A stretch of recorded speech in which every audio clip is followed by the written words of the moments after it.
झेप मराठी, आरसा महाराष्ट्राचा. धुळे जिल्ह्यातील पिंपळनेर शहरात प्रसूती दरम्यान 21 वर्षीय विवाहितेचा मृत्यू झाल्याची धक्कादायक घटना समोर आली आहे. या प्रकरणात संबंधित डॉक्टरांविरोधात गुन्हा दाखल करण्यात आला असून घटनेनंतर रुग्णालय परिसरात रात्रभर तणावाचं वातावरण निर्माण झालं होतं. मिळालेल्या माहितीनुसार देगाव येथील पूनम सोनू अहिरे यांना प्रसूतीसाठी पिंपळनेर येथील बसस्थानक परिसरातील हॉस्पिटलमध्ये दाखल करण्यात आले होते.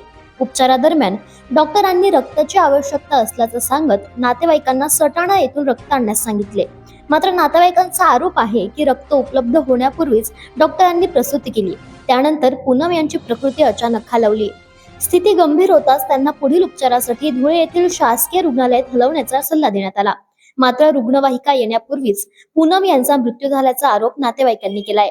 यामुळे संतप्त नातेवाईकांनी रुग्णालयाबाहेर तीव्र संताप व्यक्त केला.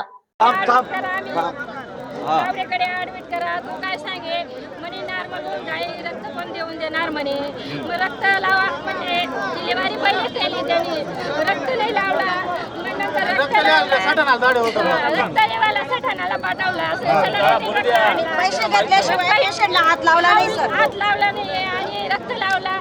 माझी पोर आधी छातीमध्ये कळ निघली. मग मम्मी इथं कळ लागते, इथं कळ लागते, मी चोळत बसली.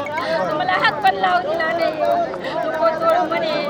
मग मी काय सांगले, मग काय नाही, सगळ्या डॉक्टरला बोलवला त्यांनी. तरी मला काय सांगितलं, चांगले आहे, धुळेला जाया माझ्याकडे कोणी